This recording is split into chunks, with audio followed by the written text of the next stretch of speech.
Despite her strange biological father, nagpanggap si Sarah na lesbian siya nang sa gayon ay mabigo ito sa pag-asang mabibigyan niya ito ng apo. Kung nabigo itong magkaapo sa yumaong anak nito na si Princess, mas lalo itong mabibigo sa kanya. Pagdating sa tahanan nito, ay nagbihis lalaki siya at desididong panindigan na tomboy nga talaga siya. Ang hindi niya inaasahan ay ang epekto sa kanya ni Jules, ang byudo ng half-sister niya. Hindi ito naniniwalang hindi siya tunay na babae at nakahanda itong patunayan iyon. What is this? May pagtataka sa mukha ni Lorna habang nakatingin sa sobre na iniabot ni Peter sa kanya. Open it. Huwag mong sabihin sa akin na isa itong love letter. Biro niya. Kailan ka pa natutong gumawa ng love letter para sa akin? Hindi ito kumibo. Kinabahan na siya. Pagpasok niya sa loob ng restaurant kanina at matanaw si Peter na naghihintay sa kanya, napansin na niya ang kakaibang mood nito. Formal na formal ang mukha nito at parang may itinatagong problema. Ni hindi siya nito sinalubong ng yakap gaya ng nakagawian nito sa loob ng halos isang taon ng kanilang relasyon. Nag-aatubiling binuksan niya ang sobre at nanlaki ang mga mata niya nang makita na tseke ang laman niyon at nasa pangalan niya. Halos manlamig siya sa halagang nakasulot doon, 2 milyong piso. Anong ibig sabihin ito? Tanong niya. Nag-iwas ito ng tingin sa kanya. Para sa'yo, para makapag-umpisa ka ng panibagong buhay, without me. Anong sabi mo? Pakiulit nga. Humarap itong muli sa kanya. Gusto ko nang tapusin ang relasyon natin, Lorna. Pakiramdam niya ay pinagsakluban siya ng langit at lupa ng mga sandaling iyon. Umawang ang kanyang mga bibig, pero wala kahit isang katagang lumabas mula roon. Nakakahalata na si Arlene sa mga kinikilos ko. Pinulungan ako ng personal driver niya na balak akong pamanmanan. Ayokong dumating sa puntong matutuklasan pa niya ang pambababae ko. Pero hindi mo ako kailangang hiwalayan, Peter. Kung gusto mo, huwag na lang tayong magkita sa labas. Mangungupahan ako dito sa Alicia para doon mo na lang ako pupuntahan. Lorna, no, buo na ang desisyon ko. Alam mong kailanman ay hindi magiging panghabang buhay ang relasyon natin. Nadarating din ang oras na magwawakas ito. Listen, may sakit sa puso si Arlene. Ayokong maapektuhan ang kalusugan niya kapag natuklasan niya ang pagtataksil ko sa kanya. Napaiyak na siya. Pero paano ako, Peter? Paano itong pinagbubuntis ko? 2 buwan na lang at manganganak na ako. Tatalikuran mo ang responsibilidad mo sa akin. Kaya nga binibigyan kita ng malaking halaga para may magamit ka sa panganganak at sa hindi lang pera ang kailangan ko. Hindi porke mahirap ako ay madadaan mo ko sa pera, Peter. Mahal kita at hindi ko kayang mawala ka sa akin. Ayaw rin naman kitang saktan, Lorna. Pero wala akong choice. Ang pamilya ko pa rin ang pipiliin ko. At ito na siguro ang huli nating pagkikita. Tumayo na ito. Paalam, Lorna. Hindi na niya gawang magsalita para pigilin ito. Napahagulhol na lang siya ng malakas ng humakbang ito palayo sa kanya. Halos isang oras din siyang natulala lang sa loob ng restaurant. Paglabas niya ron ay may nakatanim ng galit sa dibdib niya para kay Peter. Isinusumpa ko. Hindi kita mapapatawad sa ginawa mo sa akin. Kamumuhian kita, maging ng ating anak habang buhay. Hacienda Esmeralda, Alicia Isabel. Kagagaling lang ni Jules sa pagbisita ng itinatayong rest house sa burol na sakop pa rin ng hacienda. Bago pa kasi siya dumating sa Isabela mula sa Amerika, 6 na buwan na ang nakalilipas, plano na talaga niyang magtayo ng rest house doon. Sa loob niyon ay magkakaroon ng pribadong silid para kay Princess at doon i-display ang mga memorabilia nito. Si Princess ang yumaon niyang asawa. Ikinasal sila doon mismo sa hacienda, 6 na taon na ang nakalilipas. Naging maayos ang pagsasama nila. Pagkalipas ng isang taon ay iniungot nito na sa Amerika na lang sila manirahan dahil gusto nitong mag-aral ng kursong fashion designer sa Fashion Institute of Technology sa New York State University. Pumayag siya. Yun pala ay may iba itong dahilan kaya nito ipinasyang doon sila manirahan. Na-diagnose ito na may breast cancer. Sadya nitong inilihim sa ama at tiyahin dahil ayaw nitong mag-alala ang mga iyon dito. Sa isang pribadong ospital sa New York nagpagamot si Princess. Pagkalipas ng isang taon ay gumanda ang kondisyon nito. Ngunit ng sumunod na taon ay bumalik ang cancer nito. Stage 4 na at hindi nga ito nakaligtas sa malupit na karamdaman. Jules, nariyan ka na pala, sabi ni Felisa nang makasalubong niya ito sa marmol na hagdan. Si Felisa ang kaisa-isa at bunsong kapatid ng biyanan niyang si Peter. Matandang dalaga ito at 52 na ang edad. Opo, tita. Pauwi na rin mamaya ang mga trabahador. Halika, ipaghahanda kita ng merienda sa kusina.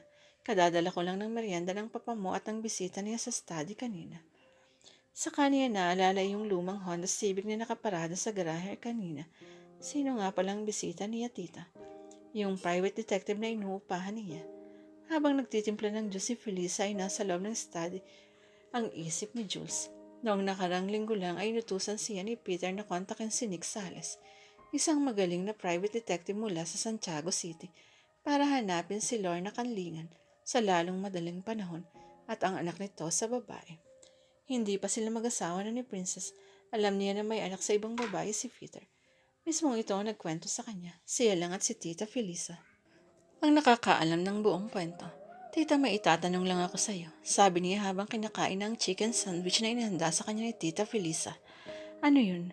Ang sabi no ni Papa sa akin, taga Reyna Mercedes yung Lorna Canlingan, tama ho ba? Oo. Ang layo na dito sa atin sa Alicia. Paano sila nagtatagpo noon? Hindi pwedeng dito rin sa Alicia dahil halos kilala lahat ng mga taga rito si Papa. Sa Kawayan sila nagtatagpo noon. May mga hotel naman doon eh. Bumuga ito ng hangin. Hindi ko nga rin maiwasan na makaramdam ng guilt nang mamatay ang hipag kong si Arlene. Hindi man lang niya nalaman na nagtaksil ang kapatid ko sa kanya. Pero matagal na panahon rin namin ang lumipas, tita. Halos 10 taon din ang lumipas bago namatay si Mama Arlene sa sakit sa puso. Oo nga, pero hindi pa rin ako matahimik mula noon. Naiisip ko rin ang anak ni Peter kay Lorna, kung maayos ba ang buhay niya o nakakakain ba siya ng tama. Kung hindi ako nagkakamali, 23 na siya ngayon, di ba? Tama, kung nabubuhay si Princess ngayon, 27 naman siya. 4 na taon kasi nun si Princess eh. Tumango siya. Sana nga ay mahanap agad ni Mr. Salis ang pamangkin ko. Nasasabik na rin akong makita siya. Tiyak na maganda rin siya katulad ng ate Princess niya. Teka nga, ano raw ba ang balita nung puntahan ninyo ni Peter nung kamag-anak ni Lorna sa Reyna Mercedes? Ilang taon na rin daw patay yung tiyuhin niya. Tapos nung nakaraang taon lang ay sumunod naman yung asawa nun. Yung nag-iisang pinsan ni Lorna nasa Saudi naman daw. Hindi rin alam ng mga kapitbahay na napagtanungan namin kung nasan ngayon si Lorna. Basta ang sinabi lang nila, umalis daw sa Reyna Mercedes si Lorna bago pa manganak. Kung saan pumunta hindi nila alam. Nagalit yung tiyuhin ni Lorna nang ipagtapat niya na may asawa yung lalaking nakabuntis sa kanya. Kaya hayon pinalayas daw siya. Kawawa naman. Napapalatak na sabi ni Tita Felisa. Napatingin sila sa may-ari ng mga bayabag palapit sa kanila. Umalis na si Mr. Sales, tanong ni Tita Felisa sa bagong dating na kapatid. Tumango ang 70 anyos na si Peter. Pagkatapos ay bumaling kay Jules. Ipabook mo ko ng ticket papunta sa Cebu, Jules. Na-excite siya sa narinig. Naroroon ho ba si Lorna Canlingan at yung anak ninyo, Papa? Ito yun ang report ni Sally sa akin na kailangan kong makumpirma. Nakaregister kasi sa Comelec sa Mandawi ang pangalan ni Lorna. Kaya posibleng doon siya nakatira.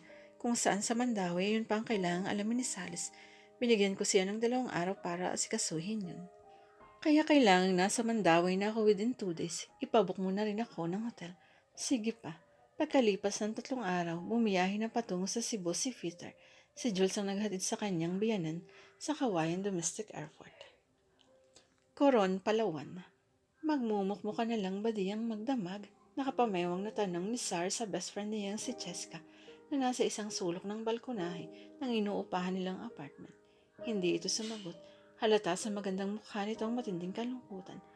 Hay nako, kaya nga ako ayokong mainlove dahil alam kong masasaktan lang ako.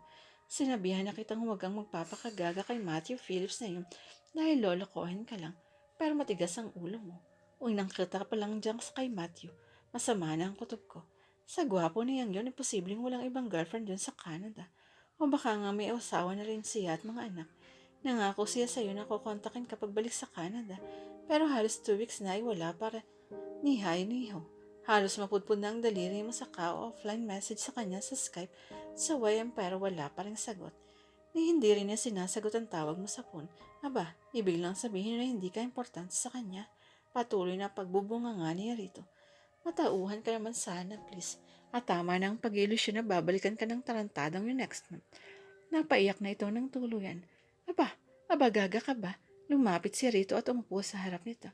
Hoy, Cheska, hindi ka pango, hindi ka baluga, hindi ka mataba, at lalong hindi ka sakang at hindi pa patay ang legs mo. Kung makaasta ka naman, parang ang puting yun lang ang natitirang gwapo sa mundo. Ano bang magagawa ko? Isa talagang mahal ko yung tao. Nagmamaktol na sagot nito. Siya ang unang lalaking minahal ko. Ang unang boyfriend ko. Ang unang lahat-lahat na. Isa pa yan eh. Mumukha ka kagad sa kanya samantalang ilang araw pa lang kayong magkasama. Iiling-iling na sabi niya. Kasi nga nailabag ako sa kanya. At ganun din naman siya sa akin ha. Sus, biniro ka lang na maganda kakinilig na pati bonbonan mo. Manahimik ka nga dyan, Cheska. Sabi niya sa boss na parang si Doña Buding sa pet food ng manugang. O ano, kanina pa nagmamantika yung niluto kong adobo, kain na tayo. Iba ang sinagot ni Cheska sa sinabi niya. Sari, ano kaya kung bumalik na lang tayo sa Maynila? Nanlaki ang mga mata niya. Ano? Ayoko na dito sa Coron. Doon na lang ulit tayo sa Bikutan. Pwede pa rin naman tayong bumalik sa Teletech, diba? Pinandilatan nito ni Sari. Hello? Mas gusto mo sa call center gayong kung tutuusin halos pareho lang ang sahod natin dito. At mas enjoy pa dito kaysa sa matraffic na Maynila. Halos 2 years na kasi silang nagtatrabaho isang travel and tour agency sa Coron bilang tour guide. Nakita nilang job offer nung nasa Manila pa sila at na-excite sila. Kaya sabay silang nag-resign sa Teletech na pala yung pagtanggap ng trabaho sa Coron. Basta ayoko na rito. Pinamaywangan niya ang kaibigan. Gaga, kung gusto mo bumalik kang mag-isa sa Maynila, basta ako maiiwan ako rito. Alam naman, tiisin mo na malayo ako sa'yo. Tinaasan niya ito ng isang kilay. Bakit naman hindi? Sa wakas ay napangiti na ito. If I know hindi mo kayang malayo sa akin, para nang pinagbigkis sa mga puso natin eh. Imagine 2 years old pa lang tayo ay friends na tayo. Tama ito. Wala siyang masyadong kaibigan. Si Cheska ang masasabi niyang best friend forever niya. Sa isang eskwelahan lang sila pumasok mula elementary hanggang sa 2-year computer course sa Mandaue. Sabay rin silang lumuwas sa Manila para maghanap ng trabaho. Isa pa na babadrip na rin ako kay Sir Joel. Dugtong pa nito nang tinutukoy ang kanilang supervisor sa pagiging manyak niya. Mismo, okay lang sana kung hindi natin siya nakikita araw-araw. Nakaismid na tura niya. Nahagod niya ang kanyang bahok. Hay na, kung saka na nga lang natin pag-usapan yan. Kain muna tayo at kain pa kumakalamang tiyan ko. Habang kumakain sila ay muling iniungot ni Cheska ang kagustuhan nitong bumalik sa Manila. Broken-hearted ka lang kasi, sabi niya. Kaya kung ano-ano ang naiisip mo. Seryoso talaga ako, sorry. Isa pa kahit papano naman ay may naipon na tayo. Tapusin na lang natin yung due natin dito sa bahay sa susunod na buwan at umalis na tayo. Umiling siya. Hindi ito ang tamang oras, Chess. Alam mo naman na kailangan ko ng pera ngayon at hindi ako pwedeng mabakante kahit kalahating buwan lang. Nangungulit na yung taong pinagkakautangan ni Mama para sa ipinangpagamot kay Tita Belen. Ang Tita Belen na tinutukoy niya ay ang matalik na kaibigan ng kanyang ina na si Lorna, na tinuturing niyang pangalawang ina niya. Ito ang naging katuwang ng kanyang ina sa pagpapalaki sa kanya. Nagkakilala ang dalawa sa pier sa Maynila habang hinihintay ng mga ito ang barkong sasakyan patungo sa Cebu. Hindi inaasahan ng kanyang ina na sa pier ito abutan ng paglilibor nung ipinagbubuntis siya nito. Bigla na lang sumakit ang tiyan nito at si Tita Belen ang nagsugot dito sa ospital. Tulad ng kanyang ina, uli lang lubos din si Tita Belen na masukan itong katulong sa Maynila. At nang mag-migrate ang amo sa Amerika, umuwi na ito ng Cebu para magsimula ng bagong buhay roon. At dahil wala namang pamilyang naghihintay sa kanyang ina sa Cebu, kundi ilang mga dating kaibigan lang, nagdesisyon ng dalawa na magsama na lang sa isang bahay. May minanang lupa si Tita Belen mula sa namayapa nitong mga magulang. At doon ito nagpatayo ng maliit na kubo para sa kanilang tatlo. Nagtinda ng isda at gulay sa palengke ang dalawa. Ang mga ito ang magkatungo na nagpalaki sa kanya. Noong nakaraang taon ay natake sa puso si Tita Belen dahilan para maging paralisado ang kalahating katawan ito. Isa pa magbabakasyon tayo sa Mandaue sa darating na Pasko, diba? Kaya kailangan natin talaga ng pera. Nangako ako kay Tita Belen at kay Mama na mag-uwi ako ng bagong TV para sa kanila para naman madispatcha na nila yung papatay-patay na TV nila. Kung babalik tayo sa Maynila, malaking gastos na naman yun. Napakamot sa ulo si Cheska. Sige na nga, pagbibigyan na kita. Mukhang desidido ka rin naman kasing mamalagi rito eh. Alam mo namang hindi ako makakaluwas na wala ka. Napangiti na siya. That's my girl.